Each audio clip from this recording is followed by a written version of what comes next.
بسم الله الرحمن الرحیم. السلام علیکم ورحمت الله وبرکاته.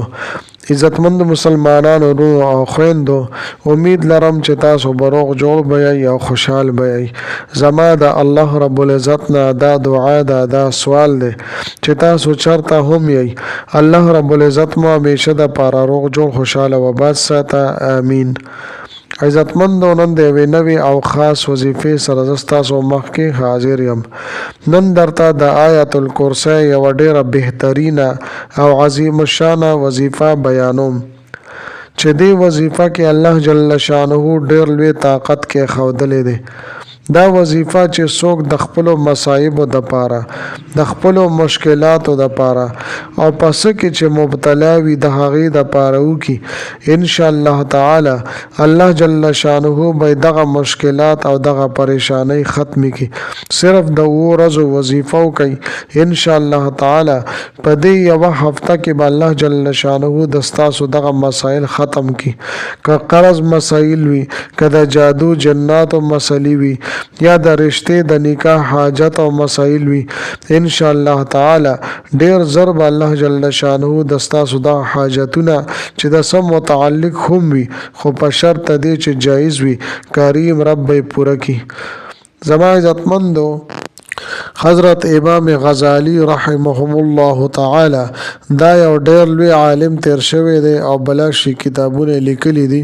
دی په خپل کتاب کې د دې وظیفې په حق لیکلی دي چې دا وظیفه په دې طریقه باندې سوکو کې نو الله جل شانه بخغه ته خوشاله ور نصیب کوي او د برکات او دوام ورته ور نصیب کوي او د انسان ته الله جل شانه عزتونه ور نصیب کوي او د دې انسان په ژوند کې، د دې انسان په صحت کې به الله جل شانه ډېر لوی برکات اچوي. خو د دې د وجې نه دا وظیفه د خپلو حاجتونو، د خپلو مشکلاتو او د پریشانو د ختم کولو دپاره لازماً تاسو شروع کړئ. ان شاء الله تعالی الله جل شانه به د ستاسو دپاره حامی او ناصر شي. زما عزتمندو، د ویډیو شروع کېدو نه مخکې تاسو ټولو ناظرینو سامعینو په خدمت کې دا درخواست دی چې تاسو هسې هم ویډیو ګورئ، په اول ځل باندې مو زما د دې چینل وزټ کړي وي او دا چینل مو لا تر اوسه پورې سبسکرایب کړي نه وي، نو برای مهرباني دا چینل سبسکرایب کړئ. سبسکرایب سره خوا کې د ټلۍ والا نشان دی، دا تاسو کلیک کړئ او سلیکټ لیکئ د دې لپاره چې د هر راتلونکي ویډیو نوټیفیکیشن تاسو ته ملاویږي. زما عزتمندو، زما د حوصله افزایی دپاره ویډیو ضرور لایک کړئ او لاندې کمنټ کې تاسو ماشاءالله، سبحان الله، جزاک الله یا د دې په شانتې نور ښکلي ښکلي الفاظ منشن کوي ولیکئ، دې دپاره چې ما له حوصله افزایی ملاویږي او نور ډېر ښکلي ښکلي وظایف زه تاسو ته په دې چینل کې راوړم. زما عزتمندو، دا وظیفه د آیت الکرسی وظیفه ده او صرف 17 مرتبه تاسو به دا وایئ. د دې ورد وظیفه به کوئ، تاسو به دا لولئ. زما عزتمندو، ډېر آسان عمل دی. د کم ناممکن حاجت دپاره او مشکل دپاره تاسو دا وظیفه کوئ، ان شاء الله تعالی الله جل شانه به ضرور کامیابی در نصیب کوي. او چې څوک هم دا وظیفه کوي نو الله جل شانه به د هر قسمه غمونو نه، مصیبتونو نه، د جادو جناتو نه، د هغوی د تکالیفو نه به الله جل شانه د انسان ته نجات ورعطا کوي. دغه رنګ زما عزتمندو، یو انسان دی هغه په قرضونو کې راګیر دی، په قرضونو کې مبتلا دی او دی د هغې د وجې نه ډېر زیات پریشانه دی.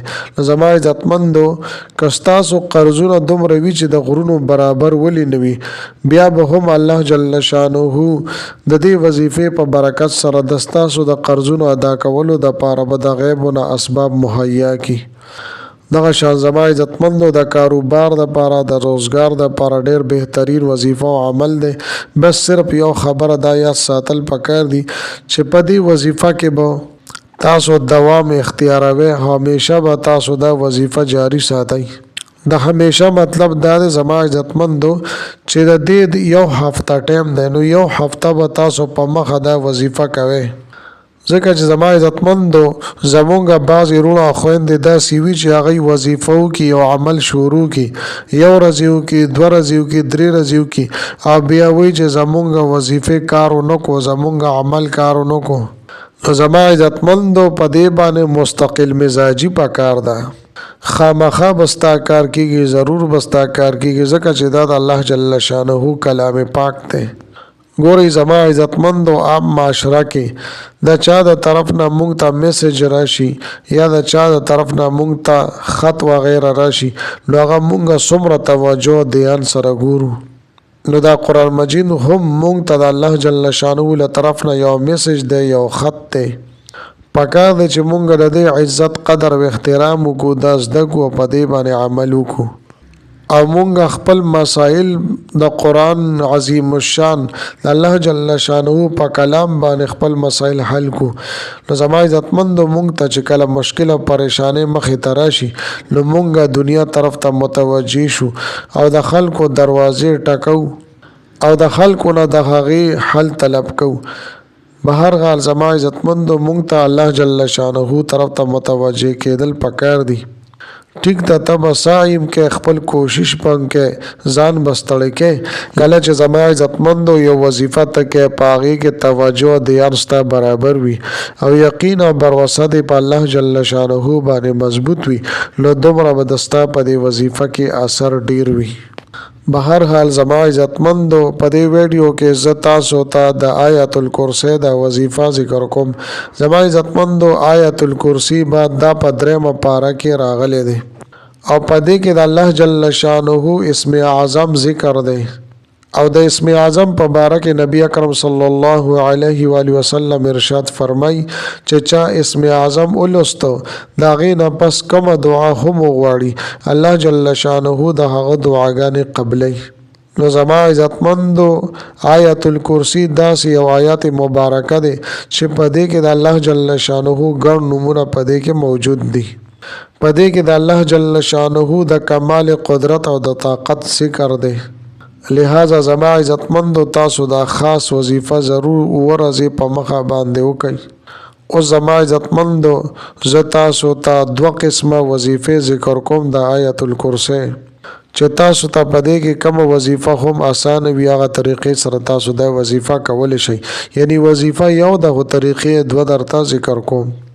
لومبنه طریقه زما عزتمندو د دې وظیفې دا ده چې یو هفته ورځې په مخه باندې د هر مز نه پس 17 مرتبه 19 پیرې تاسو آیت الکرسی ورد وظیفه کوي.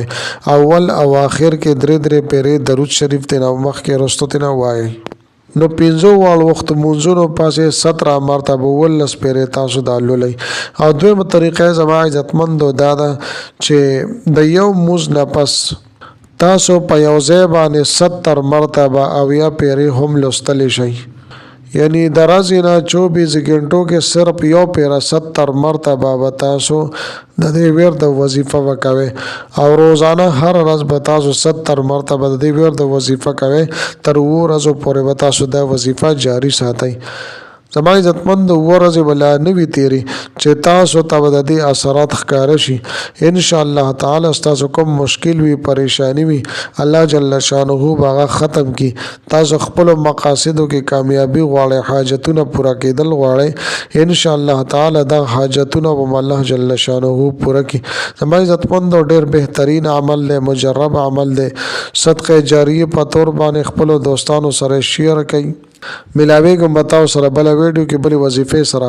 تر هغه وخت پورې مال اجازه راکړئ.